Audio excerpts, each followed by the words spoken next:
45 வருடங்களுக்கும் மேலாக ஏழை எளியோருக்கும், நோய்வாய்ப்பட்டோருக்கும், அனாதைகளுக்கும், இறக்கும் தருவாயில் இருப்பவருக்கும் அரும்பெரும் தொண்டுகள் செய்தவர் அன்னை தெரசா. அவரை மறந்துவிட்டோமா என்ற கேள்வியுடன் இன்று ஆகஸ்ட் 26ஆம் தேதி அவரது பிறந்த நாளை முன்னிட்டு ஜெம் தொலைக்காட்சி இந்த சிறப்பு செய்தியை வெளியிடுகிறது.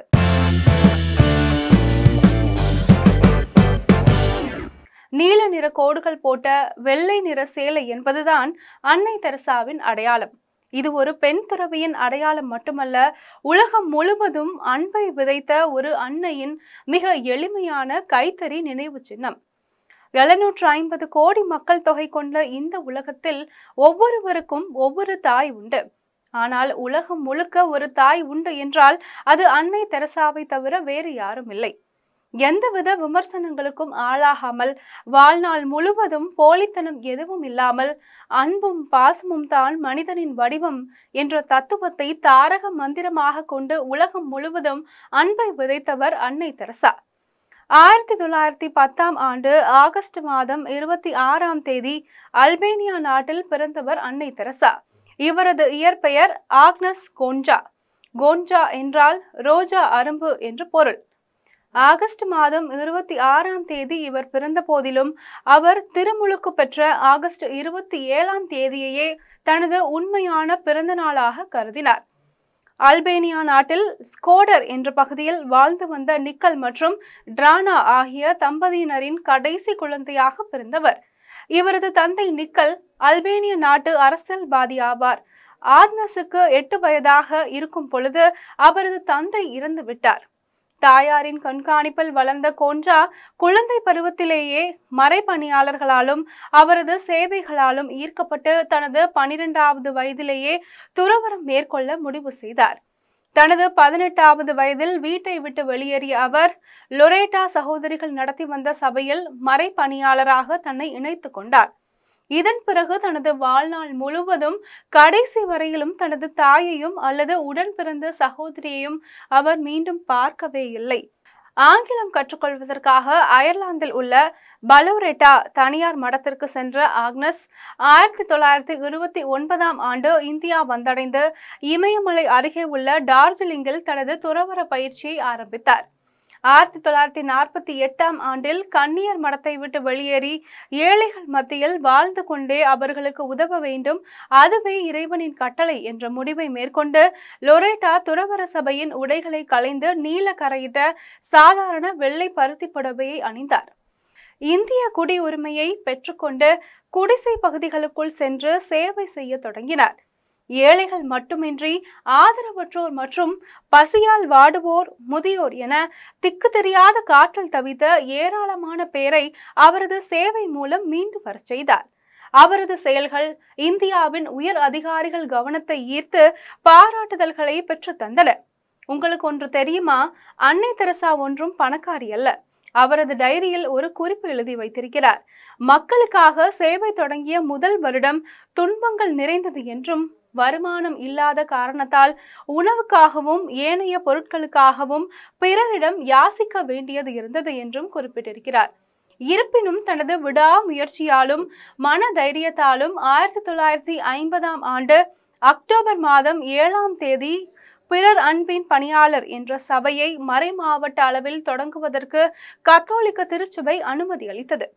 அன்னை தெரசா தொடங்கிய இந்த சபையின் நோக்கம் உண்ண உணவற்றவர்கள், உடுத்த உடையற்றவர்கள், வீடற்றவர்கள், ஊனமானவர்கள், குருடர்கள், தொழுநோயாளிகள் போன்றவர்களையும், தங்களை சமூகத்திற்கு தேவையில்லை என ஒதுக்கி வைத்தவர்களையும், அன்பு செய்யப்படாதவர்களையும், கவனிக்கப்படாதவர்களையும், இந்த சமூகத்தில் வாழ்வதே பெரும் பாவம் என்று அழுது துடிப்பவர்களையும், அனைவராலும் புறக்கணிக்கப்பட்டவர்களையும் அன்பு பாசத்தால் கவனித்தலேயாகும். இப்படிப்பட்ட உயர்ந்த கொள்கைகளுடன் கொல்கத்தாவில் 13 உறுப்பினர்களை கொண்ட சின்னஞ்சிறிய அமைப்பாக தொடங்கப்பட்ட இந்த சபை இன்று உலகம் முழுவதும் 6000த்திற்கும் மேற்பட்ட அருள் சபையாக நடந்து வருகிறது. 1 லட்சத்திற்கும் மேலான அருட் சகோதரிகளால் அநாதை இல்லங்கள், எய்ட்ஸ் நல்வாழ்வு மையங்கள், தொண்டு மையங்கள், அகதிகள், குருடர், ஊனமுற்றோர், முதியோர், மது அடிமைகள், ஏழை எளியோர், வீடற்றோர், வெள்ளத்தினாலும் தொற்று நோயாலும் பாதிக்கப்பட்டவர்கள் போன்றவர்களை இந்த சபை கவனித்துக் கொண்டிருக்கிறது. வயதாகிவிட்டாலே பெற்ற தாய் தந்தையரை கூட விலக்கி வைக்கப்படும் இந்த காலகட்டத்தில் மரண வாயிலில் இருப்பவர்களுக்காக என்று உலகின் முதல் தனி இல்லத்தை ஏற்படுத்தியவர் அன்னை தெரசா. 1952ஆம் ஆண்டில் கொல்கத்தாவில் இறப்பின் வாயிலை சந்திப்போருக்கு முதலாக ஒரு இல்லத்தை ஏற்படுத்தினார். ஜாதி, மதம், இனம் எதுவும் பார்க்காத அன்னை தெரசா இந்த இல்லத்தை ஏற்படுத்தியது புகழ்பெற்ற ஒரு இந்து கோவிலில் என்பது குறிப்பிடத்தக்கது. அரசு அதிகாரிகளுடன் ஒத்துழைப்புடன் காலிக்கட் என்ற பெயரில் இத்தகைய சாகும் தருவாயில் இருக்கும் முதியோருக்கான இல்லம் உருவானது. இந்த இல்லத்தில் சேரும் முதியவர்களுக்கான சிறப்பான மருத்துவ சேவைகள் செய்யப்பட்டு குணமடைந்தவர்கள் ஏராளம். இது மட்டுமல்ல, மரணம் அடைந்தவர்கள் அவர்களது சொந்த சமய சடங்குகளுடன் அடக்கமும் செய்யப்பட்டது. தொழு நோயாளிகளை கண்டால் காத தூரம் ஓடிவிடும் இந்த மனித உலகத்தில் அவர்களுக்காக அமைதியின் நகரம் என்ற பெயரில் ஒரு இல்லத்தை ஏற்படுத்தியவர் அன்னை தெரசா. இந்த அன்பின் பணியாளர் சபை கொல்கத்தா முழுவதும் பல தொழுநோய் கூர்நோக்கும் மருந்தகங்களை தோற்றுவித்து அவற்றின் மூலம் மருந்து பொருட்கள், காயங்களை கட்டும் துணிகள், உணவுகளையும் வழங்கியது. இதனைத் தொடர்ந்து இந்தியா முழுவதும் அனாதை இல்லங்கள் தொடங்கப்பட்டது. இந்தியாவுக்கு வெளியே 1995ஆம் ஆண்டில் வெனிசுலா நாட்டில் 5 அருட்சகோதரிகளை கொண்டு இது போன்ற இல்லங்களை தொடங்கினார் அன்னை தெரசா. இதன் பின்னர் அன்னை தெரசாவின் சேவைகள் ரோம், தான்சானியா, ஆஸ்திரியா என பல நாடுகளிலும் தொடங்கப்பட்டது. 1970ஆம் ஆண்டிற்கு பிறகு அன்னை தெரசாவின் அமைப்பு ஆசியா, ஆப்பிரிக்கா, ஐரோப்பா மற்றும் அமெரிக்காவை சேர்ந்த எண்ணற்ற நாடுகளில் கருணை இல்லங்கள் நிறுவப்பட்டன. இது மட்டுமல்லாமல் செஞ்சிலுவை சங்கத்துடன் இணைந்து உலகின் பல பகுதிகளில் மருத்துவமனைகளுக்கு சென்று நோயாளிகளுக்கான உதவிகளையும் செய்தார் அன்னை தெரசா. பசித்தவர்களுக்கு வயறார சோறு போட்டு மனமகிழ்ந்த அன்னை தெரசா 1996ஆம் ஆண்டுக்கு முன்பாக உலகின் 100 நாடுகளில் 517 தொண்டு நிறுவனங்களை அமைத்து சாதனை படைத்தார். அன்னை தெரசாவின் அன்பின் பணியாளர் சபை மட்டும் உலகம் முழுவதும் 450 நாடுகளில் ஆயிரக்கணக்கான மையங்களாக வளர்ந்தது. இவை அனைத்தும் அன்னை தெரசாவின் பால் நம்பிக்கை கொண்ட நன்கொடையாளர்கள் மூலம் நடைபெற்றது. 1983ஆம் ஆண்டு திருத்தந்தை 2ஆம் அருள் சின்னப்பரை ரோமில் சந்தித்த போது அன்னை தெரசாவுக்கு திடீரென மாரடைப்பு ஏற்பட்டது. 1989இல் 2வது முறையாக ஏற்பட்ட மாரடைப்புக்கு பிறகு அவருக்கு செயற்கை இருதயம் பொருத்தப்பட்டது. இருந்த போதிலும் அவர் தொடர்ந்து இருதய கோளாறால் அவதிப்பட்டு வந்தார்.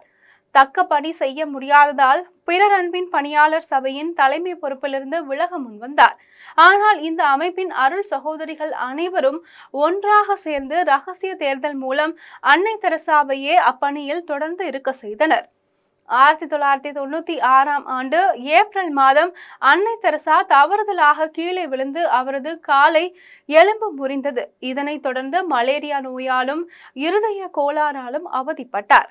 இதனைத் தொடர்ந்து 1997ஆம் ஆண்டு மார்ச் 13ஆம் தேதி அவர் மிஷனரி தலைமை பொறுப்பிலிருந்து விலகினார்.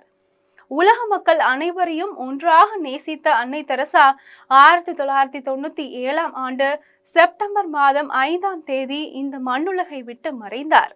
அன்னை தெரசா மறைவதற்கு முன்பாக ஜவஹர்லால் நேரு விருது, பாரத் ரத்னா விருது போன்ற எண்ணற்ற விருதுகளை பெற்றவர்.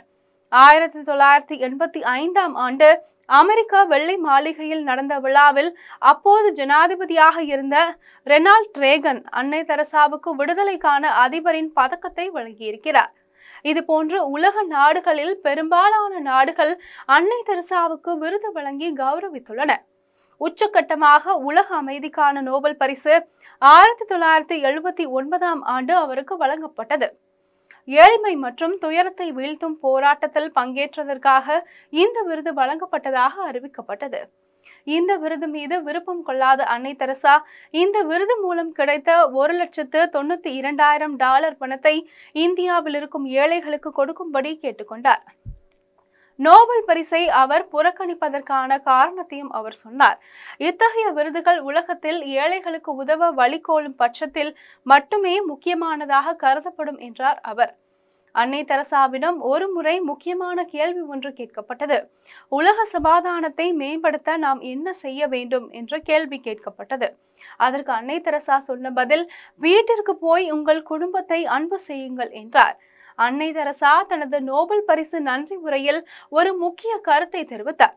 தெருவில் பசித்திருக்கும் மனிதன் ஒருவனை தேர்ந்தெடுத்து அவனுக்கு ஒரு தட்டு சாதமோ ஒரு ரொட்டி துண்டோ கொடுத்து நான் திருப்திப்படுத்தி கொள்ளலாம். அவனது பசியை நான் தீர்த்து விட்டேன் என்று நினைத்து கொள்ளலாம்.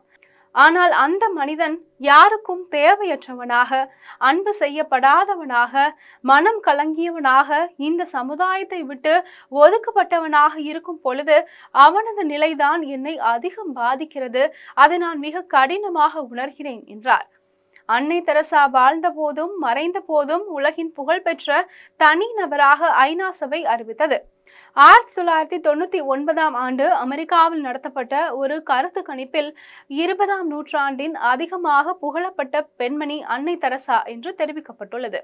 உலகின் சமாதான தூதுவர் என வர்ணிக்கப்படும் அன்னை தெரசாவுக்கு கடந்த 2016ஆம் ஆண்டில் வாத்திகான் சார்பில் புனிதர் பட்டம் வழங்கிய போதும் அவர் அணிந்திருந்த நீல நிறம் ஓரமுடைய வெள்ளை சேலையை இந்திய அரசு அறிவுசார் சொத்துரிமையாக அறிவித்திருக்கிறது. அன்னை தெரசா மரணமடைந்த பிறகு அவரது இறுதி சடங்குக்கு முன்னதாக ஒரு வார காலம் கொல்கத்தாவின் புனித தோமையார் ஆலயத்தில் பொதுமக்கள் பார்வைக்கு வைக்கப்பட்டிருந்தது. அவரது சேவைக்கு மரியாதை அளிக்கும் வகையில் இந்திய அரசு மரியாதையுடன் கூடிய இறுதி சடங்கு செய்யப்பட்டது. அன்னை தெரசா இன்னும் உலகை விட்டு மறையவில்லை.